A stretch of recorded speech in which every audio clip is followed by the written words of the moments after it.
चलिए आगे हम लोग अब पढ़ेंगे अब प्रेजेंट इंडेफिनिट टेंस के बारे में। तो पहले हम इसका पहचान देखते हैं कि पहचान क्या होता है। तो पहचान है कि जिस हिंदी वाक्य के मुख्य क्रिया के अंत में ता है, ती है, ते है, ते हो, ती हो, ता हूं, ती रहता है, वह वाक्य प्रेजेंट इंडेफिनिट टेंस का कहलाता है। पहचान है बाबू कि जिस हिंदी वाक्य के मुख्य क्रिया के अंत में ता है, ती है, ते है रहेगा, वो जो आपका सेंटेंस होगा प्रेजेंट इंडेफिनिट टेंस का। यहाँ पहचान के ऊपर ध्यान देना है कि मुख्य क्रिया के अंत में। एग्जाम्पल है राम अंग्रेजी पढ़ता है, इस सेंटेंस के लास्ट में ता है, तो ता है पहचान में हमारे ता तेती है, इसमें आ गया पढ़ता है ता है, सीता पत्र लिखती है लास्ट में ती है। लेकिन हमें ये ध्यान देना है कि मुख्य क्रिया के अंत में आना चाहिए ता तेती। अब जैसे यहाँ हमने देखा पढ़ता है, तो पढ़ता है जो बाबू इसका मुख्य क्रिया है पढ़ना। अब पढ़ना से तब हमने यहाँ बनाया है पढ़ता, तो मुख्य क्रिया हो गया पढ़ना। इस पढ़ना में जो है ता आया है, तो ये हमारा प्रेजेंट इंडेफिनिट का सेंटेंस कहलाएगा। ठीक है। दूसरा देखिए लिखती है, तो हमारा मुख्य क्रिया है लिखना, और लिखना से बना है लिखती। तो मुख्य क्रिया हमने क्या लिखा है कि मुख्य क्रिया के अंत में ता है, ती है।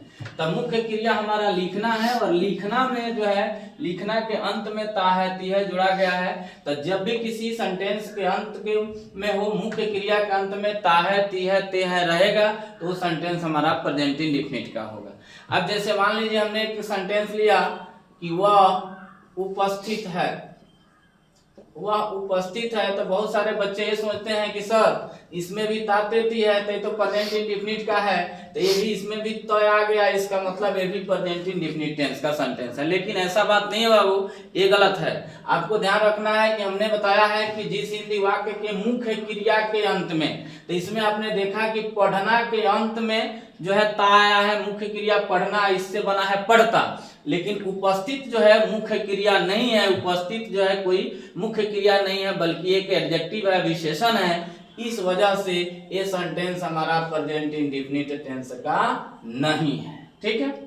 अब आगे देखते हैं बाबू स्ट्रक्चर ऑफ अफर्मेटिव सेंटेंस। अब जो हमारा प्रेजेंट इंडेफिनिट के जो हमने सेंटेंस लिखा है राम अंग्रेजी पढ़ता है, सीता पत्र लिखती है, इसको हम एक सेंटेंस को 6 तरीके से पढ़ेंगे। कि राम एक हो जाएगा, जैसे राम अंग्रेजी पढ़ता है, तब फिर हो जाएगा राम अंग्रेजी नहीं पढ़ता है, क्या राम अंग्रेजी पढ़ता है, क्या राम अंग्रेजी नहीं पढ़ता है, राम क्या पढ़ता है, राम अंग्रेजी क्यों नहीं पढ़ता है। यानी एक ही सेंटेंस को हम लोग 6 तरीके से पढ़ेंगे, जिसमें पहला है स्ट्रक्चर ऑफ अफर्मेटिव सेंटेंस। ठीक है। अफर्मेटिव सेंटेंस क्या होता है? अफर्मेटिव सेंटेंस का एक और नाम है बाबू पॉजिटिव। अफर्मेटिव बोलिए या पॉजिटिव बोलिए, जो सकारात्मक होता है, जैसे हमने बोला वह खाता है, वह पढ़ता है, वह नाचता है, वे लोग हंसते हैं, तो ये हमारे सारे सेंटेंस अफर्मेटिव हैं। तो अफर्मेटिव सेंटेंस का स्ट्रक्चर है बाबू कि सब्जेक्ट प्लस वर्ब 1 या वर्ब 5 प्लस ऑब्जेक्ट। फिर से देखिए स्ट्रक्चर है सब्जेक्ट प्लस वर्ब 1 या वर्ब 5 प्लस ऑब्जेक्ट। अब इसमें ध्यान देना है बाबू, बहुत सारे बच्चे लोगों को समझ में नहीं आता है कि वर्ब 1 क्या होता है और वर्ब 5 क्या होता है। देखिए आपको यहाँ समझा रहे हैं, इधर देखिएगा। जैसे हमने यहाँ लिखा ईट, हमने यहाँ लिखा प्ले, हमने यहाँ लिखा गो, ये हमारा वर्ब 1 है। यानी मूल वर्ड जो हम डिक्शनरी से याद करते हैं वो हमारा वर्ब 1 होता है। ठीक है। आप कहा कि वर्ब 5 क्या होता है सर? तब वर्ब 5 वो होता है बाबू जब इसी वर्ब में आप एस या ईएस जोड़ेंगे आवश्यकता अनुसार, तो वर्ब 5 बनेगा। जैसे ईट है, अगर आपने इसमें एस लिख दिया इट्स, तो ये वर्ब 5 हो गया। ये प्ले है, आपने इसमें एस जोड़ दिया प्लेज, ये वर्ब 5 हो गया। यहाँ गो है, आपने इस गो में ईएस जोड़ दिया गोज, ये आपका हो गया V5। जिसको हमने नोट में बता रखा है, लिख रखा है कि वर्ब 1 में एस या ईएस जोड़कर वर्ब 5 बनाया जाता है, जो कि आपको यहाँ बताए हैं। ईट हमारा वर्ब 1 है, क्या कर रहा है एस या ईएस, तो ईट में हमने एस जोड़ा वर्ब 5 बन गया। प्ले में हमने ए से जोड़ा जोड़ा वर्ब 5 बन गया, गो में हमने ये से जोड़ा वर्ब 5 बन गया। तो नोट यहाँ लिख दिया गया स्पष्ट रूप से कि वर्ब 1 में एस या ये से जोड़कर वर्ब 5 बनाया जाता है। ये हो गया। अब फिर आता है नोट नंबर दूसरे के ऊपर ध्यान देना है। नोट इसका बहुत ही इंपॉर्टेंट है। जिन बच्चों को नोट समझ में आ जाएगा कि हाँ कब V1 लिखना है कब V5 लिखना है, उनका आसानी से क्वेश्चन बन जाएगा। तो नोट में कह रहा है बाबू कि आई, वी, यू, दे तथा प्लूरल नाउन के साथ वर्ब 1 का प्रयोग किया जाता है। ध्यान रखना है कि I, we, you, they plural noun, अगर आपके सेंटेंस का subject I, we, you, they plural noun आता है तो उसके साथ आपको वर्ब 1 का प्रयोग करना है। वहीं अगर आपके सेंटेंस का सब्जेक्ट ही, सी, इट या सिंगुलर नाउन आ जाए तो इसके साथ आपको V5 का प्रयोग करना है। एकदम आपको A to Z एकदम सिंपल लैंग्वेज में आपको जो है नोट में लिखकर बता दे रहे हैं। अगर आप इसे याद कीजिएगा आसानी से बन जाएगा। ठीक है, अब जरा हम इसके एग्जाम्पल को बनाते हैं, देखते हैं कि हमसे बन रहा है कि नहीं। तो स्ट्रक्चर हमने देखा बाबू कि स्ट्रक्चर कह रहा है कि पहले हमें लिखना है सब्जेक्ट। तो चलिए, वह अंग्रेजी पढ़ता है में सब्जेक्ट है वह। अब देखिए पढ़ता है, इट मीन्स कि मेल का बोध करा रहा है, तो वह का स्पेलिंग यहाँ हम लिखेंगे ही। ठीक है, उसके बाद में वर्ब 1 या वर्ब 5, तो हमें वर्ब ढूंढना है। तो वह अंग्रेजी पढ़ता है में वर्ब हमारा है पढ़ता, यानी पढ़ना वर्ब है। तब पढ़ना का स्पेलिंग आप सबको पता है, होता है रीड। लेकिन हमें ध्यान देना है कि स्ट्रक्चर हमारा कर रहा है वर्ब 1 या वर्ब 5। अब वर्ब 1 लिखे कि वर्ब 5 लिखे। तब देखिए आपका सब्जेक्ट क्या है बाबू, ही।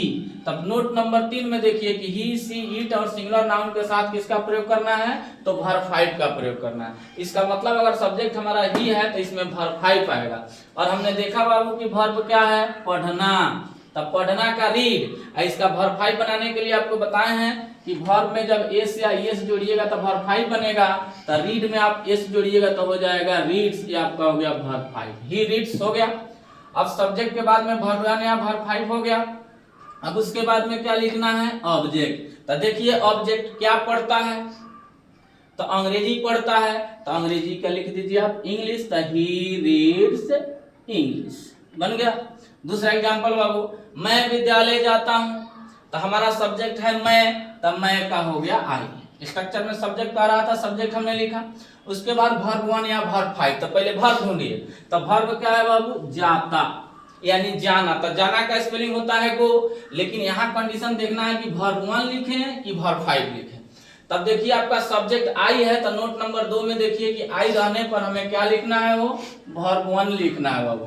तो वर्ब 1 लिखना है तो आई के साथ आप वर्ब 1 लिखिए। वर्ब है जाना, तो जाना का स्पेलिंग होगा गो, आई गो। अब देखिए उसके बाद में है ऑब्जेक्ट, कहाँ जाना है, तब विद्यालय। तो ध्यान रखना है कि जब भी गो आता है तो गो के साथ हमेशा आप टू प्रीपोजिशन का प्रयोग करेंगे। तो गो के बाद आप लिखिए टू, और उसके बाद में विद्यालय है तो विद्यालय का लिखेंगे स्कूल। चलिए आगे आ जाए तीसरा, राम आम खाता है। तो हमारा सब्जेक्ट है राम, तो हम लिख दिए बाबू यहाँ पे राम, सब्जेक्ट हो गया। सब्जेक्ट के बाद में वर्ब 1 या वर्ब 5। तो पहले वर्ब देखिए, वर्ब है खाता, यानी खाना। तो खाना का स्पेलिंग हो गया ईट। ठीक है, तो ईट हो गया। लेकिन हमें ये ध्यान देना है कि ईट में अब एक V1 लिखना है कि V5। तो हमारा सब्जेक्ट है राम, तो राम सब्जेक्ट है। तो राम जानते हैं आप, सबको पता है राम सिंगुलर है कि प्लूरल, तो राम सिंगुलर नाउन है। तो देख लीजिए नोट नंबर 3 में देखिए बाबू, यहाँ सिंगुलर नाउन के साथ किसका प्रयोग करना है, तो वर्ब 5 का प्रयोग करना है। तो अब यहाँ पे वर्ब है हमारा खाता, यानी खाना। तो खाना का होगा ईट, अब वर्ब 5 यहाँ लिखना हो तो हो जाएगा इट्स, यानी राम इट्स। उसके बाद में अब देखिए ऑब्जेक्ट, राम क्या खाता है वो, तो राम आम खाता है। बताइए राम एक बार में कई आम खा जाएगा, तो राम एक बार में एक ही आम खाएगा। चाहे आप 10 आम खाइए लेकिन एक एक करके ही खाइएगा। तो इसलिए आप यहाँ पे लिखेंगे अ मैंगो, यानी राम ईट्स अ मैंगो। ठीक है, ये आपका प्रेजेंट इंडेफिनिट का अफर्मेटिव सेंटेंस का स्ट्रक्चर और एग्जांपल रहा। आशा और विश्वास करते हैं कि आप लोगों को समझ में आ गया होगा। वीडियो अच्छा लगे तो वीडियो को लाइक कीजिए, शेयर कीजिए। चैनल पे नए हैं तो चैनल को सब्सक्राइब कीजिए। और इसके अगले जो आगे का जो पार्ट है, आगे का जो सेंटेंस है, हम लोग अगले वीडियो में पढ़ेंगे।